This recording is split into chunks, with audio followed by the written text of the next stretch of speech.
Hi, Jared Doyle here, Doyle Audio Engineering, and what we have here is a three-way compact asymmetrical PA system. A 12-inch Fatale, an OEM 6-inch mid-range, and a high-end 1-inch Fatale driver. It's the TX model. Beautiful, beautiful sounding equipment from Fatale.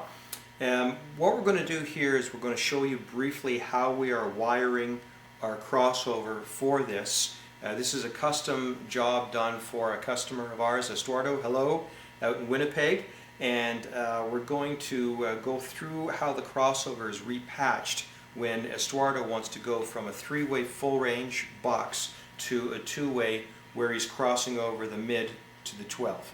Right now he wants to just use it all as a full range box. Eventually, sometime in the future, he'll want to cross over this mid from the 12, so we're just going to show him how it's patched. And this is all part of what we do in terms of customizing our PA for our customers. Okay, so here we've got the crossover. I'll give you a quick on the crossover here. It's a nice, thick, solid 1/4 inch board. It's not fiberglass. Here's the problem, is that it doesn't look as good as a fiberglass finished product, but it is a lot better. This crossover cost us 3 times more to make than if we were to use a fiberglass board. And the reason it's all hand soldered, and if you've ever looked at buying a tube amplifier, a guitar amplifier, you'll find a hand soldered wire-to-wire job, custom boutique amplifier like that literally costs you 3 times more, and the reason is it sounds better, it works better, and by not having a fiberglass board too, a little bit of flex to it, it's not going to break when it gets thrown around. So that's the way we do it here. Now here I'm just going to go through the flow through this, and if you get lost, don't worry, Estuardo will not. Okay, we're going through, the input is right here. Okay, now the input, I'll just go through the woofer channel first.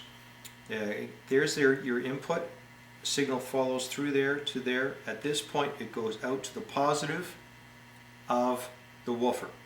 Okay, and then the ground of the woofer goes to there. Now, the mid-range goes simply through this cap to the mid-range out. The mid-range will have an orange and black cable that will be twisted together. The black cable goes here and the orange cable goes there to ground. In other words, the mid-range is actually this unit right, this part right here is out of phase. Okay, then we go up to the tweeter, follows through this cap, through the resistance here, and then to the tweeter out right over here. Now the tweeter out will go to the yellow line. Again, the yellow and black line of the tweeter will be twisted together, and the black line goes to ground. Now, what happens when we decide to take the woofer out and biamp this circuit is as follows.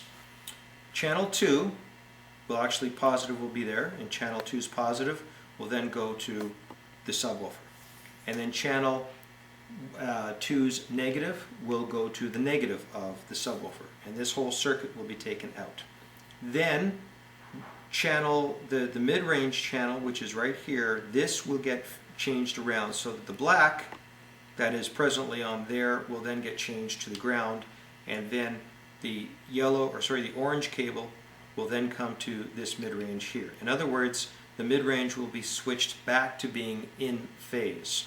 Hence, we then have to go to the tweeter here, and what is presently going to the yellow of the tweeter will get switched around, and the yellow will go to ground, and the ground of the tweeter will go to the output here.